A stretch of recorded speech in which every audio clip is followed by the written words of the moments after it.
عزیز طلبہ و طالبات، فروغ فاؤنڈیشن آن لائن اسکول کے ذریعے یکساں نصاب کے مطابق تعلیم حاصل کریں۔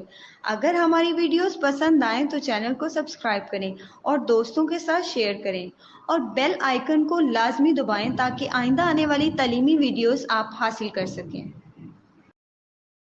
تعلیم حاصل کرکے بورڈ کا امتحان برائے جماعت نحو و دہم بہتر طور پر پاس کر سکتے ہیں۔ آپ اپنی عمر اور تعلیم کے مطابق مزید تعلیم حاصل کریں۔ والدین سے فون یا کمپیوٹر پر ہماری ویڈیوز کے ذریعے تعلیم حاصل کرنے کی درخواست کریں۔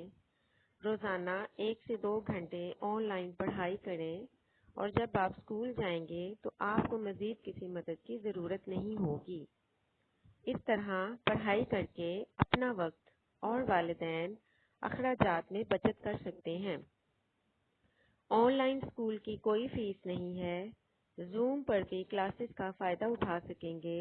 ہر کلاس اور مضمون کی مکمل تعلیمی ویڈیوز موجود ہیں۔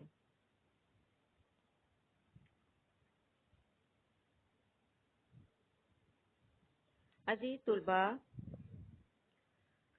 آج جو ہم سبق پڑھیں گے اس سبق کا عنوان ہے نظریہ پاکستان اور اس کے مصنف ڈاکٹر غلام مصطفیٰ ہیں۔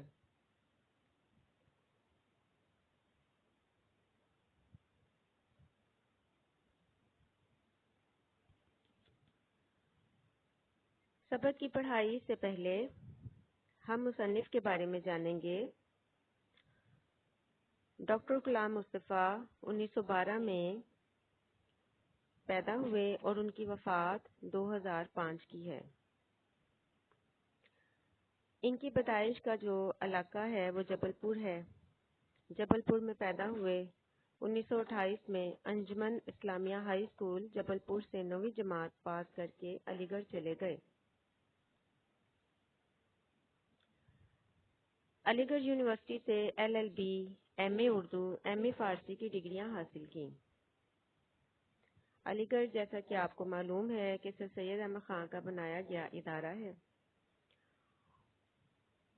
اور ڈاکٹر غلام مصطفیٰ خان کا تعلق بھی علی گڑھ سے ہی تھا۔ وہاں سے باقاعدہ انہوں نے تعلیم حاصل کی تھی۔ 1947 میں PhD اردو کیا۔ ناگپور یونیورسٹی سے 1959 میں D.Litt کی ڈگری حاصل کی۔ عملی زندگی کا آغاز کنگ ایڈورڈ کالج امروتی سے بطور لیکچرار کیا۔ پاکستان بننے کے بعد اردو کالج کراچی سے وابستہ ہوئے۔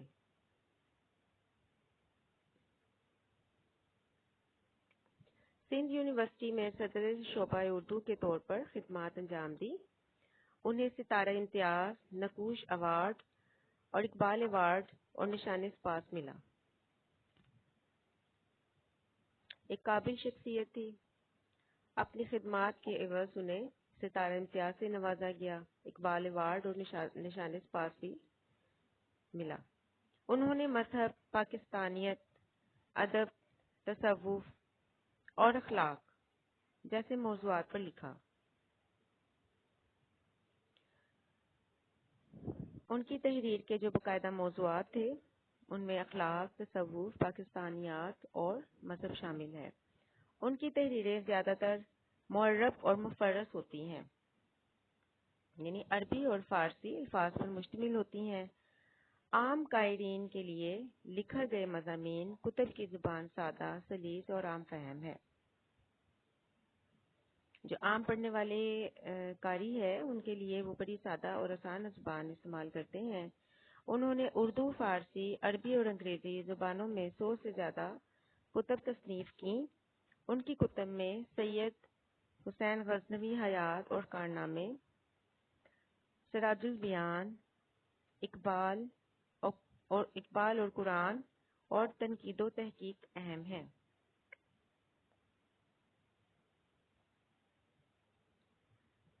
ڈاکٹر غلام مصطفیٰ خان کے حوالے سے معروضی سوالات پیپر میں اس طرح سے آ سکتے ہیں کہ ڈاکٹر غلام مصطفیٰ خان کی پیدائش کیا ہے اور ان کی تاریخ وفات کیا ہے۔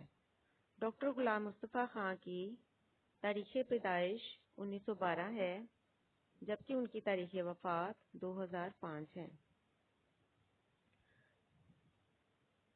جبل پور میں کون پیدا ہوئے؟ ڈاکٹر غلام مصطفیٰ خان۔ ڈاکٹر غلام مصطفیٰ خان کا تعلق کس ادارے سے رہا؟ علی گڑھ یونیورسٹی سے ان کا تعلق رہا کیونکہ انہوں نے باقاعدہ تعلیم یہاں سے حاصل کی تھی۔ پاکستان بننے کے بعد ڈاکٹر غلام مصطفیٰ خان کس کالج سے وابستہ ہوئے؟ پاکستان بننے کے بعد ڈاکٹر غلام مصطفیٰ خان اردو کالج کراچی سے وابستہ ہوئے۔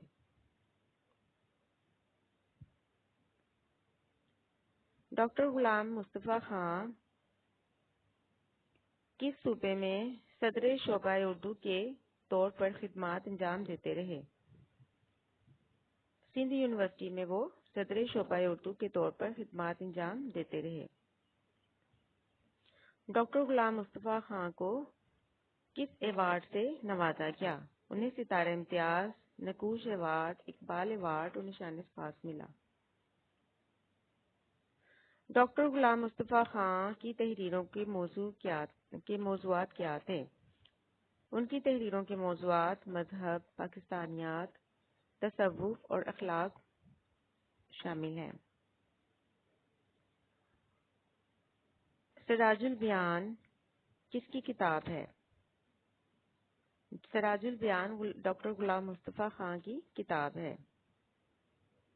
تنقید و تحقیق اور اقبال اور قرآن کس کی کتابیں ہیں؟ یہ دونوں کتابیں بھی ڈاکٹر غلام مصطفیٰ خان ہیں۔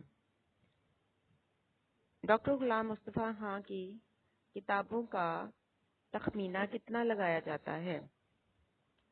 ڈاکٹر غلام مصطفیٰ خان نے تقریباً 100 سے زیادہ کتب تصنیف کی۔ یہ تمام سوالات معروضی سوالات کی شکل میں آپ کو پیپر میں آئیں گے اور چوائسز موجود ہوں گی۔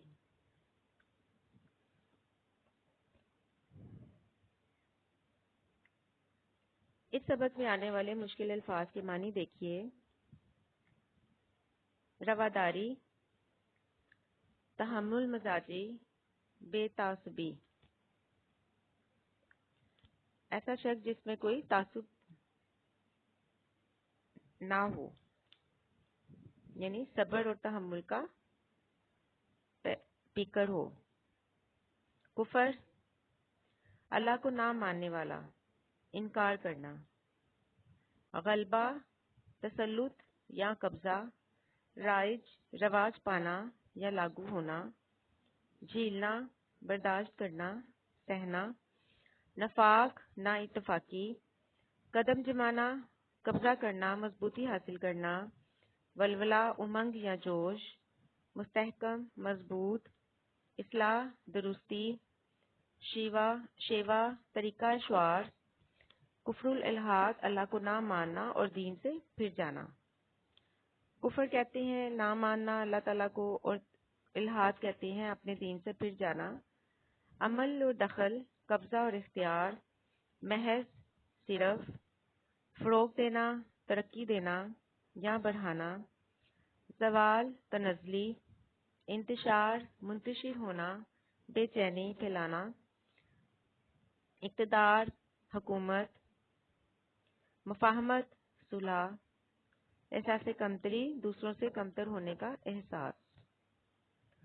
بنیاد ڈالنا، شروع کرنا یا ابتدا کرنا۔ محروم کرنا، چھین لینا۔ مشترکہ، اکٹھی یا ساتھ جڑی ہوئی۔ سازش، کسی کے خلاف منصوبہ بندی کرنا۔ اکثریت، تعداد میں زیادہ ہونا۔ خلیفہ اسلام، اسلام کا خلیفہ۔ شدی، مسلمانوں کو ہندو بنانے کے لیے چلائی جانے والی ہندو تحریک۔ یہ ایسی تحریک تھی جس کا مقصد یہ تھا کہ مسلمانوں کو ہندو بنایا جائے۔ نظر انداز کرنا، توجہ نہ دینا، اگنور کرنا۔ عملی جامہ پہنانا، کسی کام کو مکمل کرنا۔ تشکیل کرنا، شکل میں ڈھالنا یا بنانا۔ اہل مغرب، مغربی ممالک کے لوگ۔ استوار کرنا، قائم کرنا۔ ملت اسلامیہ، مسلمان قوم۔ قیاس کرنا، اندازہ لگانا۔ تحفظ، حفاظت۔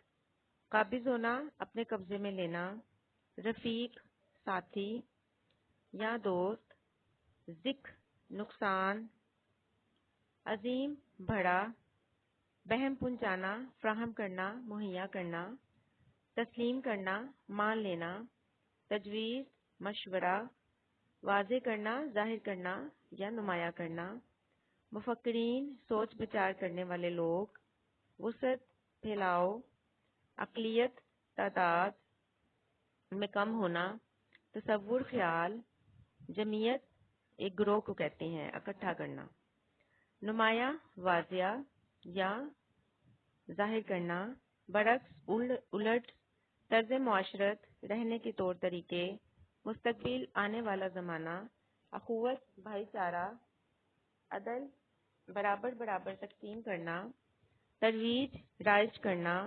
ناگوار ناپسندیدہ، خلوص سے بھری ہوئی، عمل پہم مسلسل عمل، مفاد فائدے کی جمع، امتیاز فرق، ماتحت تابع فرما، جدا گانا الگ، سنوارنا عمدہ بنانا، ذہن نشین کرنا یاد کرنا، مساوات برابری، دیانت دین کے راستے پر چلنا، نمونہ مثال، مبنی مشتمل، قیادت رہنمائی، بدولت وجہ یا سبب، فلاح و بہبود ترقی، توانا طاقتور۔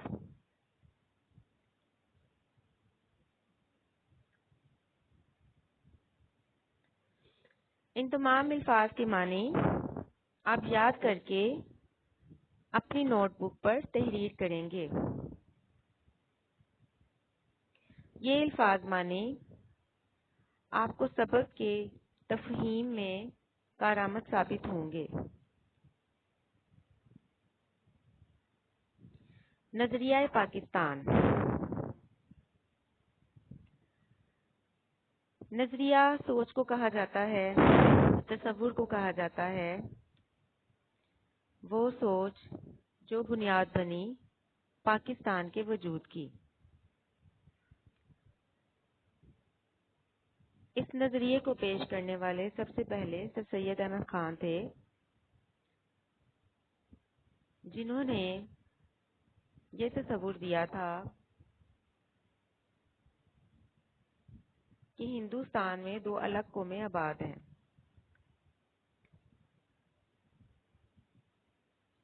اور جو اپنی سوچ کے لحاظ سے، مذہب کے لحاظ سے، اپنے لباس کے لحاظ سے الگ الگ یا جداگانہ حیثیت رکھتی ہیں۔ اس نظریے کو باقاعدہ انداز میں علامہ اقبال نے پیش کیا، اور جس پر عمل قائد اعظم محمد علی جناح نے کیا، اور ہمارا وطن وجود میں آیا۔ اس نظریے کے پیچھے کیا حقائق تھے؟ مصنف کو یہ مضمون لکھنے کی کیا ضرورت محسوس ہوئی؟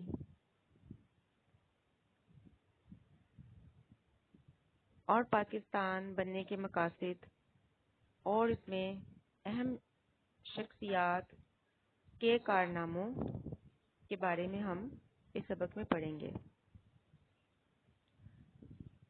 مسلمانوں نے ہمیشہ رواداری کو اپنا شیوا بنایا ہے۔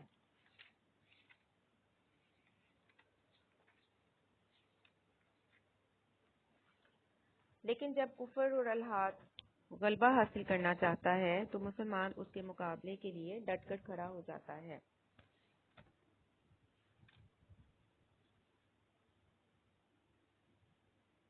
پاکستان بادشاہ اکبر کی بے جا رواداری اور ملکی سیاست میں ہندوؤں کے عمل دخل کی وجہ سے ملک میں کافرانہ طور طریقے اس قدر رائج ہو گئے تھے کہ مسلمانوں کی آزادی خود ان کے دینی معاملات میں بھی ختم ہو گئی تھی۔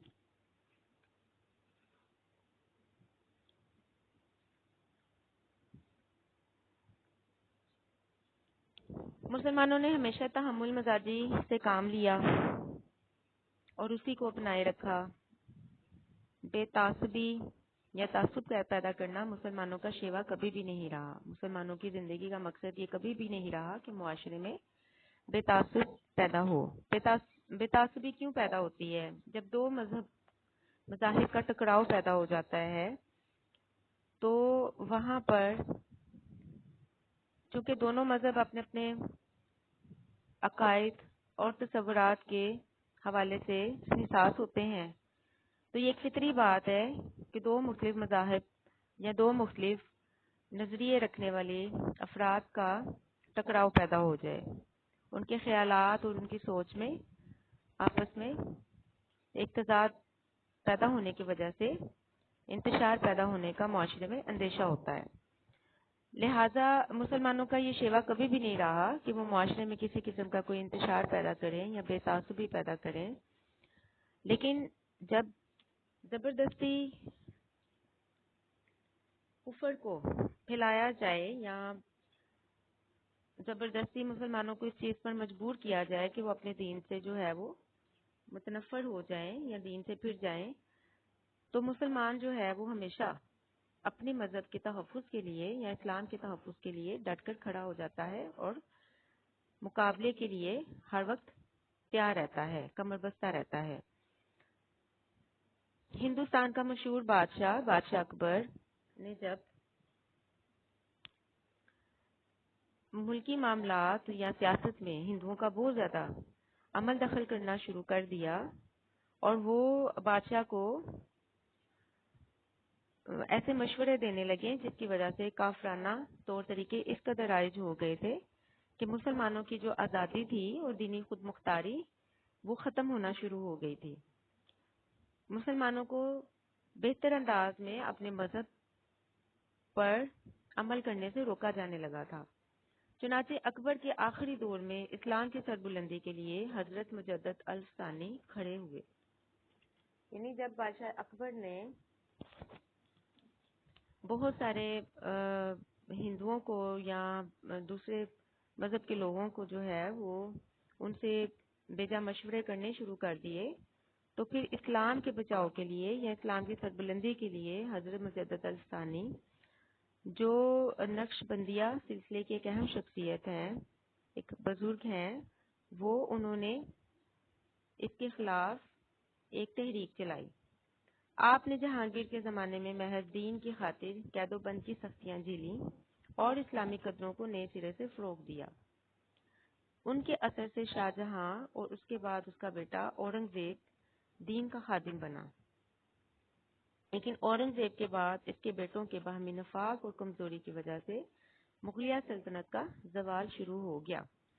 چونکہ مغلیہ خاندان کا جو سلسلہ تھا وہ نسل در نسل چلتا ہی آ رہا تھا، تو اکبر کے دور کے بعد جہانگیر اور جہانگیر کے بعد شاہ جہاں اور شاہ جہاں کے بعد اورنگزیب کا جو زمانہ ہے، اورنگزیب سے لے کر دوسرے مغلیہ بادشاہوں تک انہوں نے قید و بند کی سختیاں جھیل دی، اور اورنگزیب کے بعد اس کے بیٹوں کے جو آپس میں تفرقہ تھا یا جو آپس میں لڑائی جھگڑا تھا، اس کی وجہ سے مغلیہ سلطنت جو ہے وہ زوال پذیر ہو گئی۔ مرہٹوں اور ہندوؤں کے کئی گروہوں نے سر اٹھا لیا۔ جب سلطنت کے اندر کمزوریاں پیدا ہونے لگتی ہیں تو دیگر قوموں کو یا دیگر مذاہب کے لوگوں کو بھی اس مذہب میں انتشار پیدا کرنے کا موقع مل جاتا ہے۔ لہذا مرہٹوں نے اور ہندوؤں نے، ان کے جو کئی گروپس تھے، کئی جو ان کے طبقے تھے، انہوں نے بھی اجاریہ دری قائم کرنا شروع کر دی۔ انگریزوں نے اپنے قدم جمائے اور ملک میں انتشار پھیل گیا، لیکن ایسے کیے گزرے حالات میں بھی قوم کو فروغ دینے اور اسلام کو سربلند کرنے کے لیے کوششیں جاری رہیں۔ چنانچہ میسور کے سلطان حیدر علی اور اس کے بیٹے سلطان ٹیپو نے نہ صرف ہندوؤں اور انگریزوں کا مقابلہ کیا بلکہ افغانستان، ترکی اور پھر فرانس کو بھی اپنے ساتھ شامل کرنے کی کوشش کی۔ یہ دو تاریخی مشہور شخصیات سلطان حیدر علی اور اس کے بیٹے ٹیپو سلطان، جو اپنی بہادری کی وجہ سے ہندوستانی بادشاہ تھے اور اپنی بہادری کی وجہ سے مشہور تھے، اور انہوں نے کیا کیا کہ انہوں نے جو اس وقت افغانستان، ترکی اور فرانس سے ان کو بھی اپنے ساتھ ملانے کی کوشش کی، لیکن ملک کے دوسرے سرداروں نے ساتھ نہیں دیا اور انہیں کامیابی حاصل نہ ہو سکی، کیونکہ طائف الملوکی کا دور تھا، اور طائف الملوکی کے دور میں انتشار کی اس کیفیت میں دوسرے سرداروں نے ان کا ساتھ نہیں دیا، لہذا ان کی یہ کوششیں جو تھی وہ رائے گاں کوششیں کامیاب نہ ہو سکیں۔ اسی زمانے میں شاہ ولی اللہ دہلوی اور ان کے صاحبزادوں نے مسلمانوں کی اخلاقی اور معاشرتی برائیوں کو دور کرنے کی تحریک شروع کر دی۔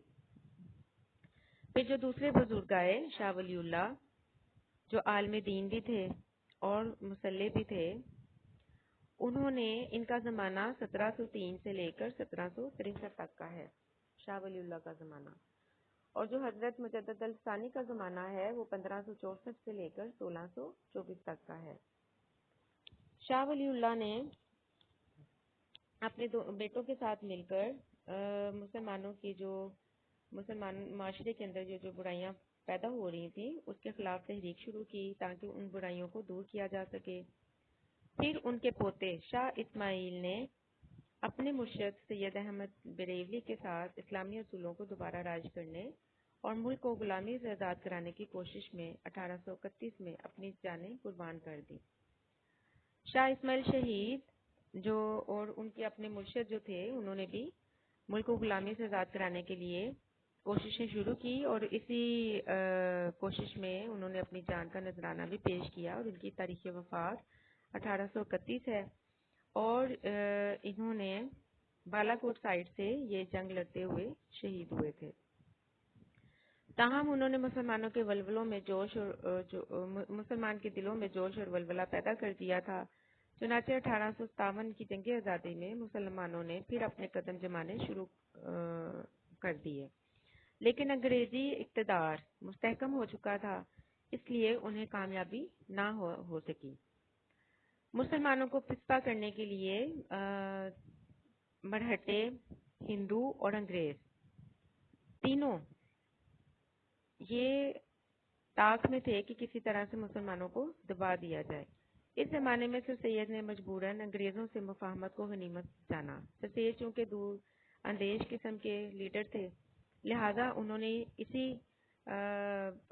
چیز کو جو ہے وہ بھانپ لیا تھا کہ اگر انگریزوں سے ہم مفاہمت نہیں رکھیں گے یا ان کے ساتھ بھلائی کا پرچار نہیں کریں گے تو پھر ہمارے لیے اور مسائل بھی کھڑے ہو سکتے ہیں۔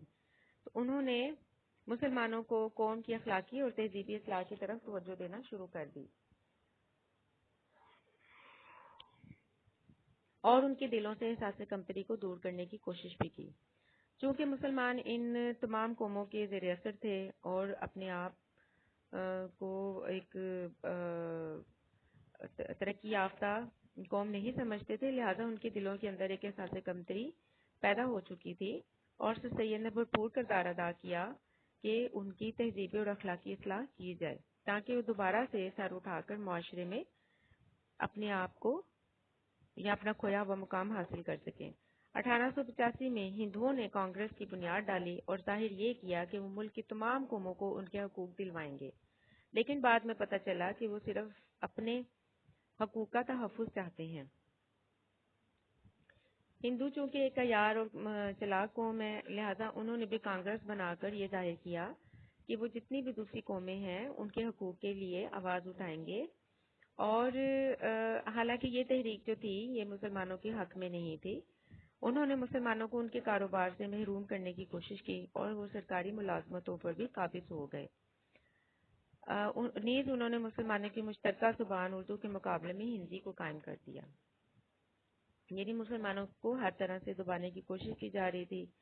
سرکاری ملازمتیں جو تھیں وہ مسلمانوں سے چھین کر ہندوؤں کو انگریزوں نے دے دی، اور ہر بڑے عہدے پر ہندو کو جو ہے وہ انہوں نے رائج کر دیا۔ اگر ایک افسر ہندو ہوتا تھا تو اس کا ملازم جو تھا وہ مسلمان کو بنایا جاتا تھا۔ لہذا زبان کے سلسلے میں بھی یہی ہوا کہ مسلمانوں کی زبان اردو کو ختم کر کر ہندو کو ترویج دینا شروع کر دی۔ سر سید نے مسلمانوں کو دینی تعلیم کی طرف توجہ دی۔ پھر سر سید کے ایک رفیق نواب وقار الملک نے 1906 میں کل ہند مسلم لیگ کے نام سے مسلمانوں کی ایک الگ تنظیم کی بنیاد ڈالی۔ سر سید چونکہ ایک عقل مند اور دور اندیش قسم کے لیڈر تھے، لہٰذا مسلمانوں کو انہوں نے یہی مشورہ دیا کہ ہندوؤں کے ساتھ اور کانگریس کے ساتھ جو ہے وہ تعلق نہ رکھا جائے اور ان کی سیاست سے علیحدہ ہی رہیں۔ تو ان کے ایک دوست تھے اور رفیق تھے جو علی گڑھ کالج میں بھی ان کے ساتھ تھے، نواب وقار الملک۔ انہوں نے کل ہند مسلم لیگ کے نام سے ایک علیحدہ تنظیم بنائی اور یہ تنظیم ڈھاکے میں قائم ہوئی تھی، جہاں ہندوؤں نے سازش کر کے مسلمانوں کو ضد پہنچانے کے لیے مشرقی بنگال اور آسام کا وہ صوبہ جس میں مسلمانوں کی اکثریت تھی ختم کرا دیا۔ جب انہیں یہ علم ہوا کہ مسلمان بھی اپنے مفاد کے لیے، اپنے مقاصد کے لیے آواز اٹھا رہے ہیں اور انہوں نے اپنی ایک علیحدہ تنظیم بنا لی ہے، تو لہٰذا انہوں نے اس اندیشے کے تحت کہ مسلمان جو ہیں وہ کہیں اپنی اس مقصد میں کامیاب ہی نہ ہو جائیں، لہٰذا انہوں نے مسلمانوں کو اس قدر نقصان پہنچایا کہ بنگال اور آسام کا وہ صوبہ جہاں مسلمانوں کی اکثریت تھی انہوں نے سرے سے ختم ہی کرا دیا اور 1911 میں اسی علاقے کو پھر بنگال میں شامل کرا دیا۔ یہی علاقہ 1911 میں دوبارہ سے بنگال میں شامل ہو گیا۔ یہ وہ تمام صورتحال تھی جس کے پیش نظر مسلمانوں کو اپنا ایک علیحدہ وطن بنانے کی ضرورت محسوس ہو رہی تھی، اور مغلیہ تہذیب یا مغلیہ جو دور تھا اس کا خاتمہ ہو رہا تھا اور مرہٹے، ہندو اور انگریز سر اٹھا رہے تھے، اور جب بھی مسلمان اپنے حقوق کے لیے آواز بلند کرنے کی کوشش کرتے تو کسی نہ کسی بہانے سے، کسی نہ کسی طریقے سے مسلمانوں کی اس آواز کو دبا دیا جاتا تھا۔ ڈاکٹر کلام مصطفیٰ خان نے اسی چیز کو مد نظر رکھتے ہوئے پاکستان کے قیام کا پس منظر بڑے خوبصورتی سے بیان کیا ہے۔ قیام پاکستان کے لیے کی جانے والی جدوجہد اور اس کے اثرات کا بڑی گہری نظر سے مطالعہ کیا ہے۔ ان کا کہنا ہے کہ جس طرح کفر اور الحاد کے اس نازک دور میں مسلمان متحد ہو کر دینی عزت اور حمیت کو بچانے کے لیے میدان میں اترے تھے، حصول مقصد تک کوشش کرتے رہے تھے، اور اپنی اس کوشش کی کامیابی کے لیے مسلسل جدوجہد کر کے جب کامیابی نے ان کے قدم چومے تو وہ آج بھی ہمارا ملک طرح طرح کی اندرونی اور بیرونی خطرات میں گھرا ہوا ہے۔ یعنی جب مسلمانوں نے مکمل جدوجہد کی، کوششیں کی، تو کامیابی نے بھی ان کے قدم چومے، مگر آج بھی ہمارا ملک جو ہے وہ کچھ اندرونی اور کچھ بیرونی خطرات میں گھرا ہوا ہے۔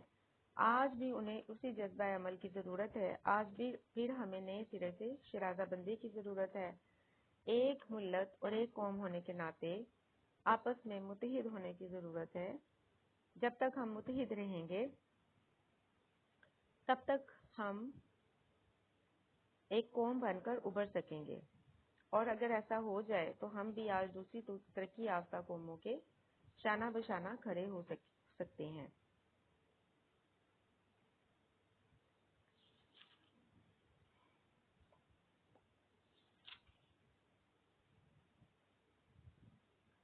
بنیادی طور پر اس مضمون کا مرکزی خیال یہ ہے کہ جب مسلمانوں کے دین پر ضرب پڑتی ہے تو وہ ملحد قوتوں کے خلاف اٹھ کھڑے ہوتے ہیں یا سینہ سپر ہو جاتے ہیں، ان میں جذبہ حمیت بیدار ہو جاتا ہے اور وہ راہ میں آنے والی دشواریوں کو خس و خاشاک سے زیادہ اہمیت نہیں دیتے اور حصول مقصد تک اپنے موقف پر ڈٹے رہتے ہیں۔ پاکستان کا وجود اس بات کا ثبوت ہے۔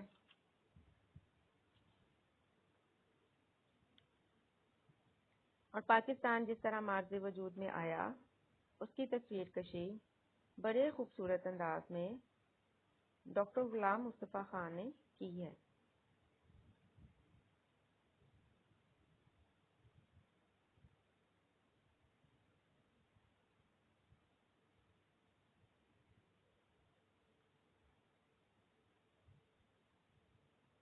ہم اس سبق کا باقی حصہ کل پڑھیں گے۔